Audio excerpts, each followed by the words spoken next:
Servants of peace. What makes the paramitas different from ordinary action is that they are based on prajna. Prajna is a way of seeing which continually dissolve any tendency to use things to get ground under our feet, a kind of bullshit detector that protects us from becoming righteous.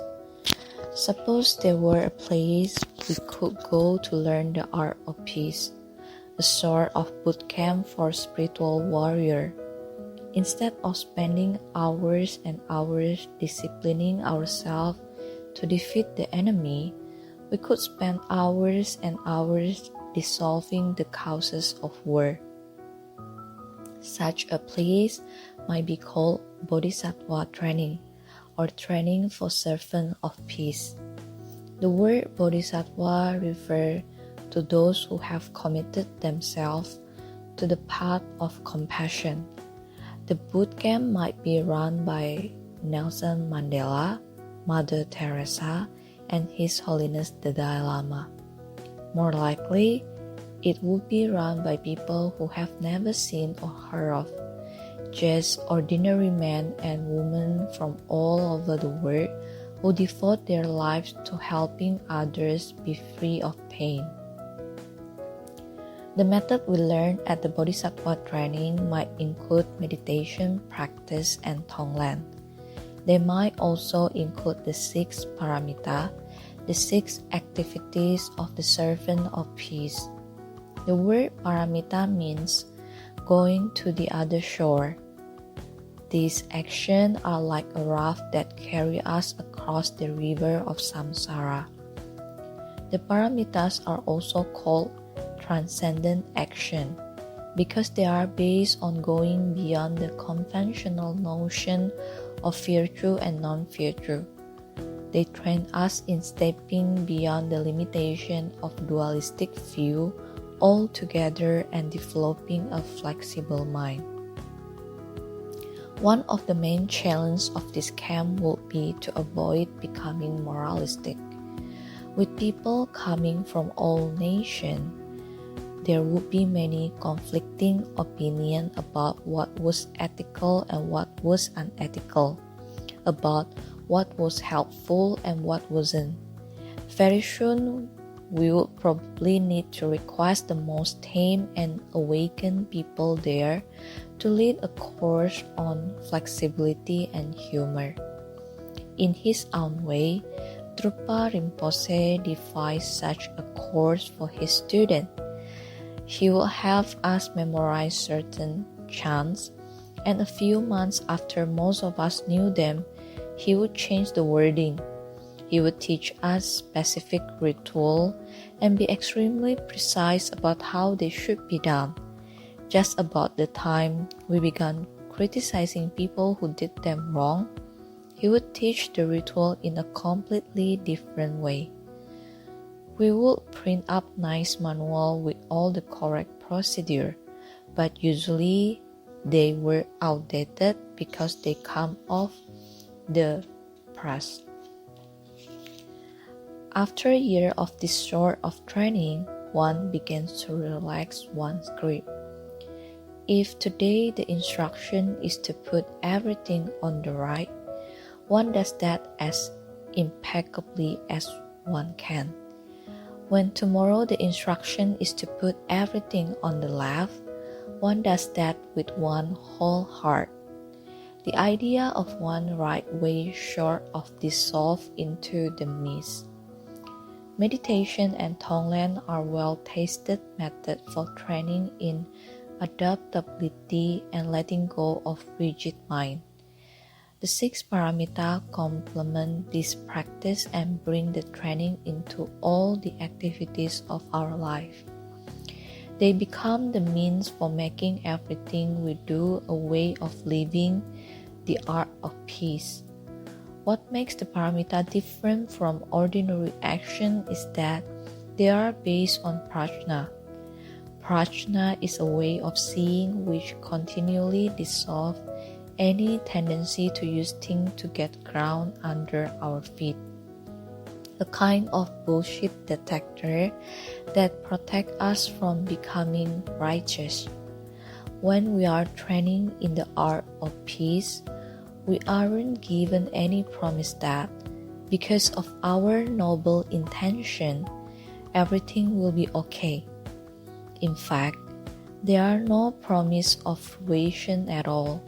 Instead, we are encouraged to simply look deeply at joy and sorrow, at laughing and crying, at hoping and fearing, at all that lives and dies. We learn that what truly heals is gratitude and tenderness. It isn't the way we say, "It doesn't matter about me all that much, but if I change the word, it will be better for other people." It is less complicated than that. We don't set out to save the world. We set out to wonder how other people are doing and to reflect on how our actions affect other people's hearts.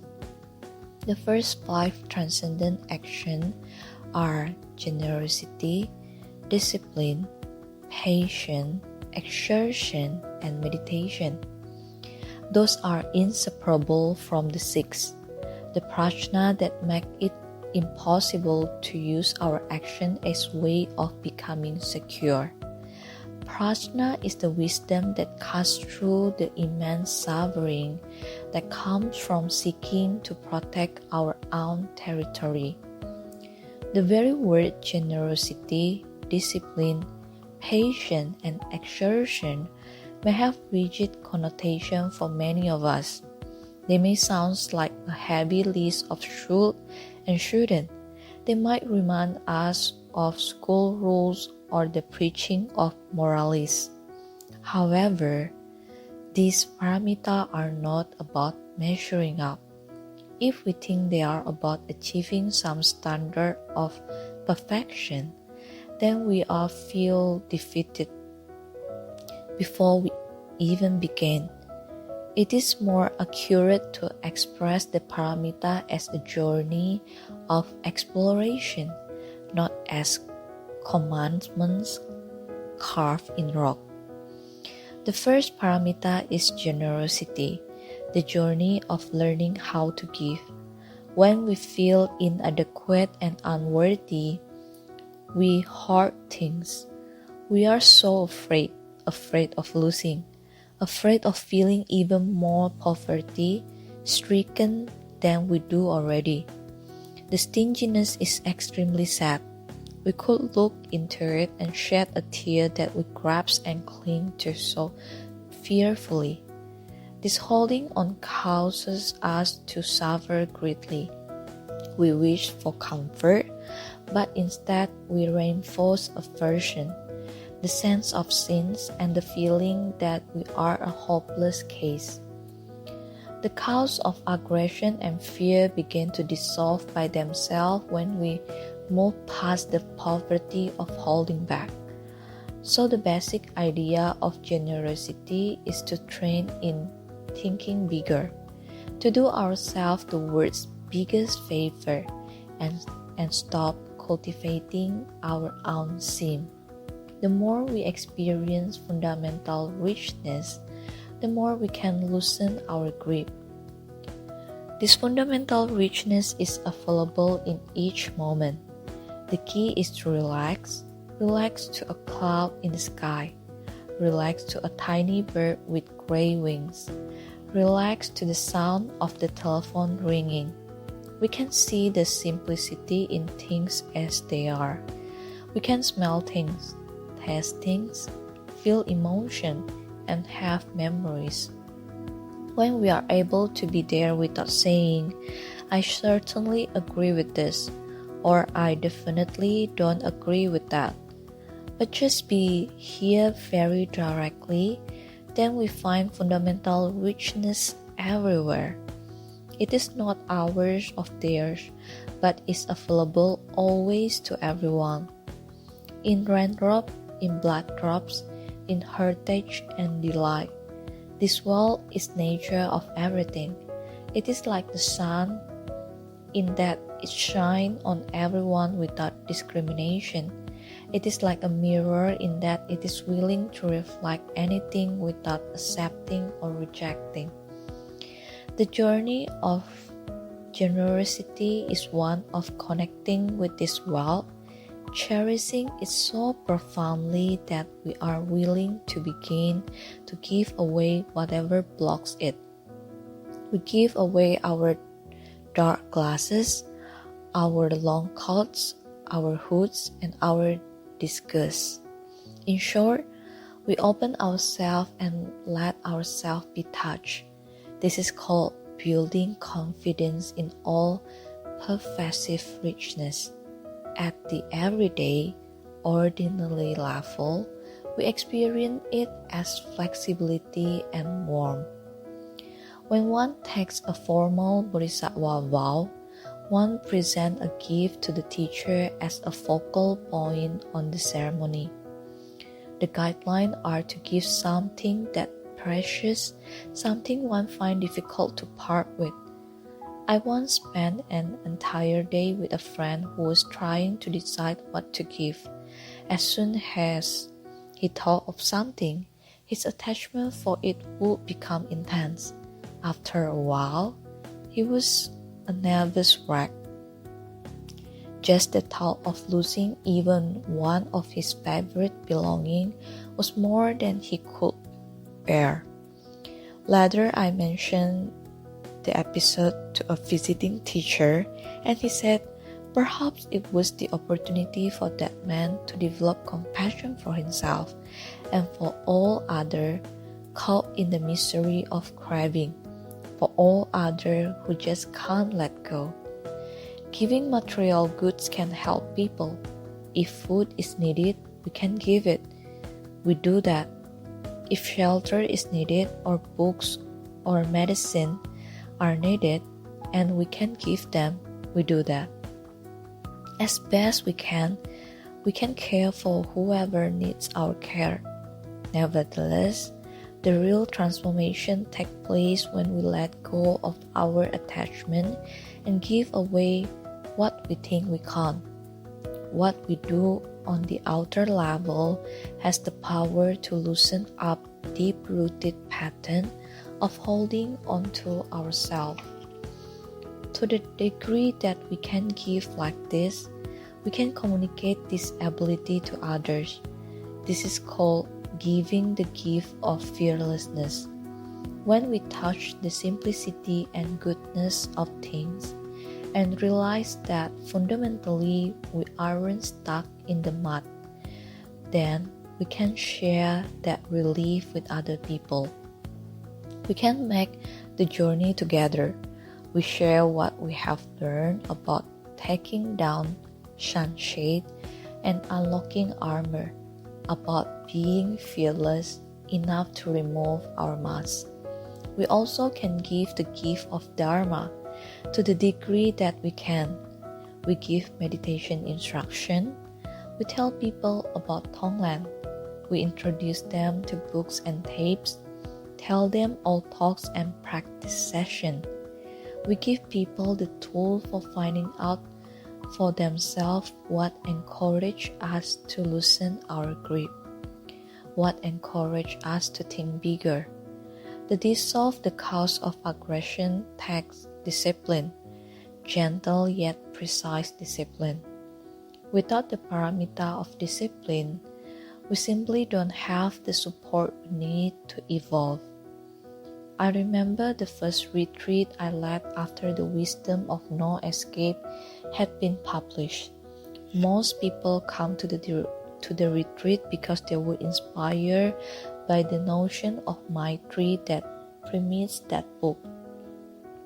About the third day of the program, we were all sitting there meditating when one woman suddenly stood up, scratched a bit, and lay down on the floor. When I asked her about it later, she said, "Well, I felt so tired that I thought I would be kind to myself and give myself a break." It was then I realized I needed to talk about the magic of discipline and not being swayed by moods. The first time I meditated with Trungpa Rinpoche's student was in 1972. He hadn't been in North America for long, and his scene, as we used to call it, was just beginning to evolve. In one corner of the room, a man had propped himself up on 3 round cushions, and every 5 or 10 minutes they would all come crashing down. Then he would set up his cushion again and continue. Another student kept jumping up and running out of the room crying. She did that about 5 times in 1 hour sitting. When we began walking meditation, there were as many different eccentric styles as there were people. One person would bend deeply at the knee and sort of float upward on each step. Someone else was walking backward. The whole thing was totally entertaining and totally distracting. Not long after that, Rinpoche slowly began to introduce a standard meditation room form, and things settled down considerably. What we discipline is not our badness or our wrongness. What we discipline is any form of potential escape from reality. In other words, discipline allows us to be right here and connect with the richness of the moment. What makes this discipline free from severity is prajna. It is not the same as being told not to enjoy anything pleasurable or to control ourselves at any cost. Instead, this journey of discipline provides the encouragement that allows us to let go. It is a sort of undoing process that supports us in going against the grain of our painful habitual pattern. At the outer level, we could think of discipline as a structure, like a 30-minute meditation period or a 2-hour class on the Dharma. Probably the best example is the meditation technique. We sit down in a certain position and are as faithful to the technique as possible. We simply put the light attention on the out-breath over and over through mood swings, through memories, through dramas and boredom. This simple repetitive process is like inviting that basic richness into our life. So we follow the instruction just as centuries of meditators have done before. Within this structure, we proceed with compassion. So on the inner level, the discipline is to return to gentleness, to honesty, to letting go. At the inner level, the discipline is to find the balance between not too tight and not too loose, between not too laid back and not too rigid. Discipline provides the support to slow down enough and be present enough so that we can live our lives without making a big mess. It provides the encouragement to step further into groundlessness. The power of the paramita of patience is that it is the antidote to anger, a way to learn to love and care for whatever we meet on the path. By patience, we do not mean enduring, grin and bear it. In any situation, instead of reacting suddenly, we could chew it, smell it, look at it, and open ourselves to seeing what's there. The opposite of patience is aggression, the desire to jump and move, to push against our lives, try to fill up space. The journey of patience involves relaxing, opening to what's happening, experiencing a sense of wonder. A friend told me how, in her childhood, her grandmother, who was part Cherokee, took her and her brother on walk to see animals. Her grandmother said, "If you sit still, you'll see something. You are very quiet, you'll hear something. If you are, she never used the word patient, but that is what they learn. One of the way to practice patience is to do Tonglen. When we want to make a sudden move, when we start to speed through life, when we feel we must have resolution, when someone yells at us and we feel insulted, we want to yell back or get even. We want to put out our poison. Instead, we can connect with basic human restlessness, basic human aggression by practicing Tonglen for all beings. Then we can send out a sense of space, which further slows things down. Sitting there, standing there, we can allow the space for the usual habitual thing not to happen. Our word and action might be quite different because we allow ourselves time to touch and taste and see the situation first. Like the other paramita, exertion has a journey quality, a process quality. When we begin to practice exertion, we see that sometimes we can do it and sometimes we can't. The question becomes, how do we connect with inspiration? How do we connect with spark and joy that's available in every moment? Exertion is not like pushing ourselves. It is not a project to complete or a race we have to win. It is like waking up on a cold, snowy day in a mountain cabin, ready to go for a walk, but knowing that first you have to get out of bed and make a fire. You rather stay in that cozy bed, but you jump out and make that fire because the brightness of the day in front of you is bigger than staying in bed. The more we connect with a bigger perspective, the more we connect with energetic joy. Exertion is touching into appetite for enlightenment. It allows us to act, to give, to work appreciatively with whatever comes our way. We will, if we really knew how unhappy it was making this whole planet that we all try to avoid pain and seek pleasure, how that was masking us so miserable and cutting us off from our basic heart and our basic intelligence, then we will practice meditation as if our hair were on fire. We will practice as if a big snake had just landed in our lap. There wouldn't be any question of thinking we had a lot of time. We could do this later. Because of prajna, this action becomes means of shedding our defenses. Every time we give, every time we practice discipline, patience, or exertion, it is like putting down a heavy burden.